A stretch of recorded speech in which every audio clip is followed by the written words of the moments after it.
कृष्णा। ओम अज्ञानतिमिरान्धस्य ज्ञानाञ्जनशलाकया चक्षुरुन्मिलितं येन तस्मै श्रीगुरुवे नमः। श्रीचैतन्यमनोभीष्टं स्थापितं येन भूतले सुवयं रूपं कदा मह्यं ददाति स्वपदान्तिकम्। हरे कृष्णा। जगत गुरु श्रील प्रभुपाद की जय। अनंत कोटि वैष्णवों की जय।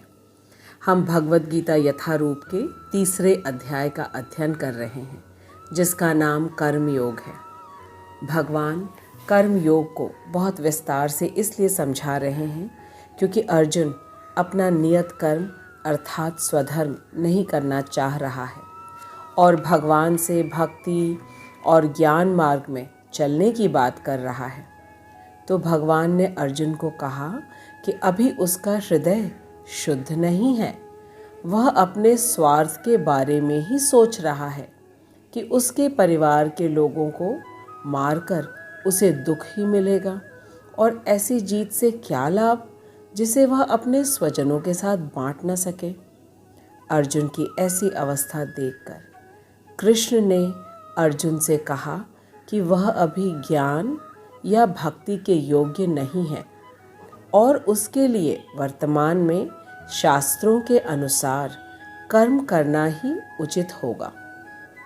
कर्म योग के श्लोक संख्या 9 से 16 तक भगवान ने सकाम कर्म के विषय में बताया कि जो व्यक्ति संसार के सुखों को भोगना चाहते हैं, जैसे कि अच्छा घर, कपड़े, भोजन इत्यादि इत्यादि, उन्हें चक्र यानी यज्ञ चक्र का अवश्य पालन करना चाहिए और यदि वे यज्ञ चक्र का पालन नहीं करते हैं तो उनका जीवन पापमय हो जाता है और उनका ये बहुमूल्य मनुष्य जीवन पूर्ण रूप से व्यर्थ चला जाता है।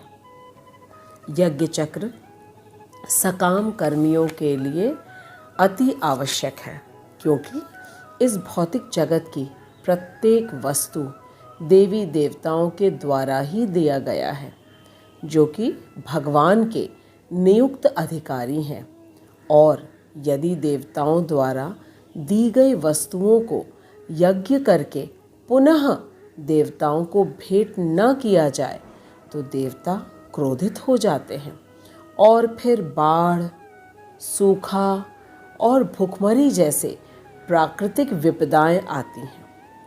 हमने इंद्र देवता का क्रोध तो देखा ही है जब वृंदावन वासियों ने सिर्फ एक बार इंद्र की पूजा नहीं की थी। तो इससे हम ये अनुमान लगा सकते हैं कि जो व्यक्ति सांसारिक वस्तुओं का सुख भोगना चाहते हैं, उनके लिए यज्ञ चक्र कितना महत्वपूर्ण है। फिर भगवान ने उन व्यक्तियों के विषय में बताया जो कि पूर्ण रूप से निष्काम है, अर्थात ऐसे व्यक्ति जिन्हें संसार की किसी वस्तु के द्वारा आकृष्ट नहीं किया जा सकता और वे पूर्ण रूप से अपने आत्मा में ही आनंद अनुभव करते हैं और अपनी आत्मा में ही संतुष्ट रहते हैं। ऐसे व्यक्तियों को भगवान ने आत्मा राम कहा है और पिछले श्लोक में अर्थात श्लोक संख्या 17 में बहुत विस्तार से बताया है आत्माराम व्यक्तियों के विषय में। अब श्लोक संख्या 18 में भी भगवान निष्काम या आत्माराम व्यक्ति के कार्य के विषय में बता रहे हैं। आइए पहले श्लोक का वाचन करते हैं। नैव तस्य कृतेनार्थो न कृतेनेह कश्चन न चास्य सर्वभूतेषु कश्चिद् अर्थव्यपाश्रयः। नैव तस्य कृतेनार्थो न कृतेनेह कश्चन न चास्य सर्वभूतेषु कश्चिदर्थव्यपाश्रयः।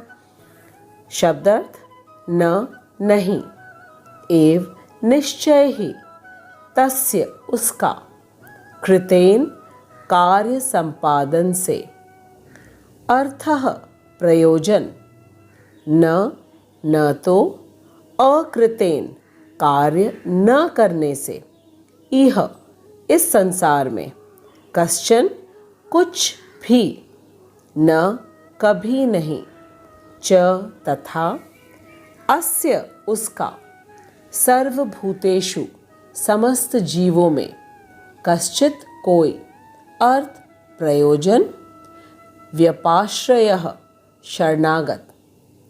भगवान कह रहे हैं कि स्वरूप सिद्ध व्यक्ति के लिए न तो अपने नियत कर्मों को करने की आवश्यकता रह जाती है, न ऐसा कर्म न करने का कोई कारण ही रह जाता है।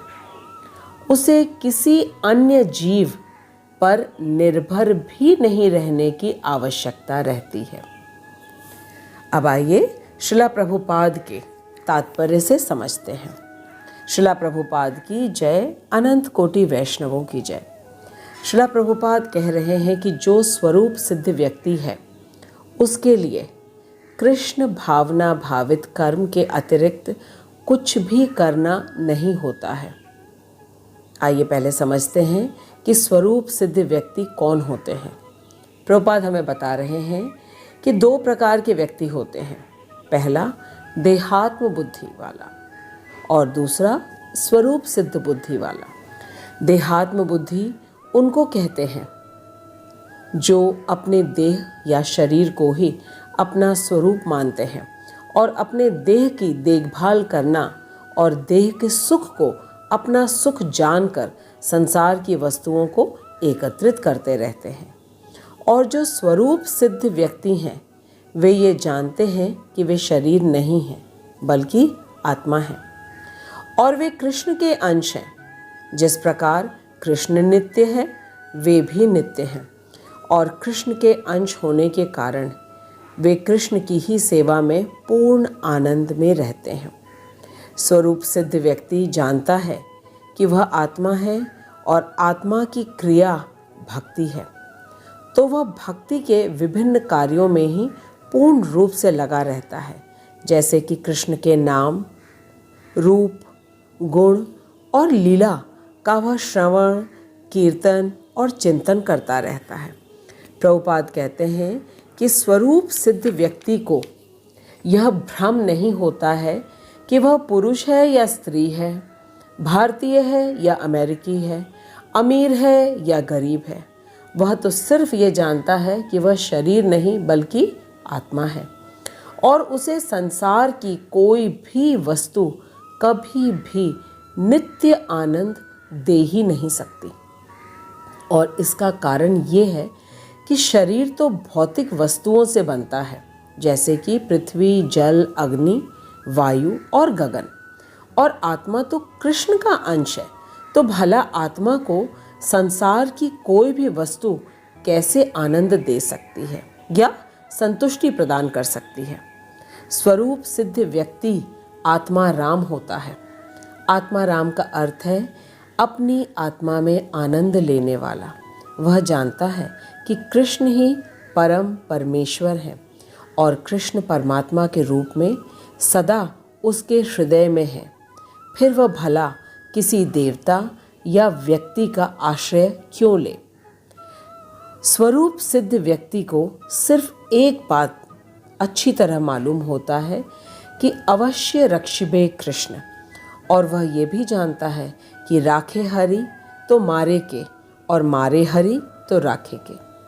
कृष्ण ने श्लोक संख्या 18 में कहा है कि ऐसे स्वरूप सिद्ध व्यक्तियों के लिए कोई भी कार्य अनिवार्य नहीं है और वे किसी भी कार्य को करने के लिए बाध्य नहीं है। यदि वो कोई भी भौतिक कार्य करते हैं तो उसका उन्हें पुण्य नहीं मिलता है और वे स्वर्ग नहीं जाते, और वे यदि कोई कार्य न करें तो उसका दंड भी उन्हें नहीं मिलता है। तो वे यदि कोई भौतिक कार्य करते हैं तो उसमें उनका कोई स्वार्थ की भावना नहीं होती। इसी कारण से ना तो वे स्वर्ग और ना ही वे नरक जाते हैं। भगवान ने श्लोक संख्या 16 में बताया था कि जो सकाम व्यक्ति हैं वे यदि यज्ञ चक्र का पालन नहीं करते हैं तो वे पाप के भागीदार बनते हैं और उनका मनुष्य जीवन व्यर्थ चला जाता है। और इस श्लोक में भगवान ने स्पष्ट रूप से बता दिया कि जो निष्काम भाव से एकमात्र कृष्ण की ही प्रसन्नता के लिए अपने सभी कर्मों को करते हैं, वे किसी कार्य को करने के लिए बाध्य नहीं होते। जो सकाम व्यक्ति हैं, यदि वे यज्ञ चक्र नहीं करते, जो कि उसका स्वधर्म है, तो वह या तो अकर्म कर रहा है या विकर्म कर रहा है, जिसके फलस्वरूप उसे नरकवास अवश्य मिलेगा। अकर्म होता है स्वधर्म या नियत कर्म को न करने से, और विकर्म होता है शास्त्र के अनुसार कर्म न करने से। तो सकाम व्यक्तियों को अकर्म और विकर्म से बचाने के लिए भगवान ने दयावश यज्ञ चक्र दिया है। और जो निष्काम हैं, जो आत्माराम है, उनका स्वधर्म है भगवत भक्ति करना, क्योंकि आत्मा की क्रिया तो भगवत भक्ति है। श्रीला प्रभुपाद कहते हैं कि जो आत्मा राम है, उन्हें कोई ये न समझे कि वे निष्क्रिय रहते हैं। प्रभुपाद कह रहे हैं कि भगवत भक्त प्रत्येक कार्य को एकमात्र कृष्ण की ही प्रसन्नता के लिए करते हैं, इसलिए वे किसी भी भौतिक कर्म फल से नहीं बंधते हैं। ऐसे स्वरूप सिद्ध व्यक्ति जब कोई कार्य करते हैं तो वह लोक शिक्षा के लिए करते हैं। लोक शिक्षा अर्थात साधारण मनुष्यों को अपने उदाहरण से सिखाते हैं। और स्वरूप सिद्ध व्यक्ति न तो किसी देवता अथवा मनुष्य का आश्रय ग्रहण करते हैं, क्योंकि पूर्ण रूप से वे ये जानते हैं कि एकमात्र कृष्ण ही उसे सुरक्षा प्रदान कर सकते हैं और कृष्ण के अलावा कोई भी किसी प्रकार के संकट से उसे तार नहीं सकता। स्वरूप सिद्ध व्यक्ति के लिए कोई भी कार्य की बाध्यता नहीं, लेकिन वे मात्र लोक शिक्षा के लिए कार्य करते हैं, वरना साधारण मनुष्य ये समझने लगेंगे कि कृष्ण भक्त निष्क्रियता में रहता है। श्रीला प्रभुपाद सबसे बड़े उदाहरण हैं स्वरूप सिद्ध व्यक्तियों में। वे आत्माराम हैं और उन्हें कोई भी कार्य करने की कोई आवश्यकता नहीं थी। वे वृंदावन में राधा दामोदर मंदिर में रहते थे, लेकिन प्रभुपाद ने हम साधारण मनुष्यों को शिक्षा देने के लिए वृंदावन के दिव्य आनंदमय परिवेश को छोड़कर पूरे विश्व में भ्रमण करने लगे।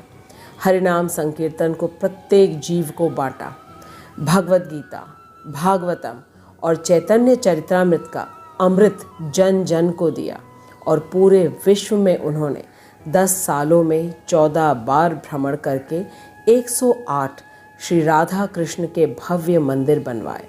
और विदेशियों को, जिन्हें कृष्ण कौन है, राम कौन है, ये कुछ भी नहीं मालूम था, उन विदेशियों को उनकी शराब, जुआ, अवैध संग और मांसाहार जैसे गंदी आदतों को छुड़ाकर सबको वैष्णव बना दिया। और हमें कभी नहीं ये भूलना चाहिए कि ये सब कुछ श्रीला प्रभुपाद ने 70 वर्ष की वृद्ध आयु में किया है। श्रीला प्रभुपाद सही मायने में स्वरूप सिद्ध तथा आत्माराम और कृष्ण प्रेमी हैं, जिन्होंने सब कुछ सिर्फ कृष्ण की ही प्रसन्नता के लिए किया। और कृष्ण तब प्रसन्न होते हैं जब हम स्वयं शास्त्रों के अनुसार कार्य करें और दूसरों को भी प्रेरित करें अपने आचरण से। तो इस श्लोक में कृष्ण ने स्पष्ट रूप से बता दिया है कि स्वरूप सिद्ध व्यक्ति के लिए कोई भी भौतिक कार्य अनिवार्य नहीं है। ऐसा इसलिए क्योंकि स्वरूप सिद्ध व्यक्ति सदा कृष्ण में डूबा रहता है और अपने प्रत्येक कार्य को कृष्ण की ही प्रसन्नता के लिए करता है। और इसके विपरीत जो मनुष्य देहात्म बुद्धि में होते हैं और अपने देह के सुख के लिए संसार की वस्तुओं को एकत्रित करते रहते हैं उनके लिए तो यज्ञ चक्र अनिवार्य है, अन्यथा उनका मनुष्य जीवन व्यर्थ ही चला जाएगा। स्वरूप सिद्ध व्यक्ति को कृष्ण ने हर प्रकार के भौतिक कार्यों से मुक्त कर दिया है। क्यों? इसलिए कि वे कभी भी विकर्म या अकर्म नहीं करते, वे सदा कृष्ण प्रेम में लीन रहते हैं।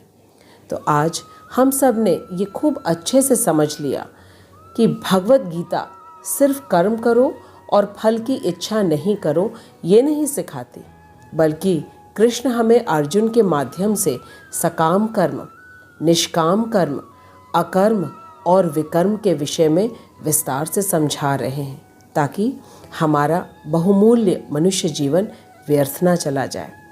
अब श्लोक के अंत में आइए 3 प्रश्नों के उत्तर देते हैं, ताकि पूर्ण रूप से हम जान जाएं कि अच्छी तरह हमें ये श्लोक समझ में आया। प्रश्न नंबर 1, अकर्म और विकर्म किसे कहते हैं? प्रश्न नंबर 2, निष्काम कर्म और सकाम कर्म में क्या अंतर है?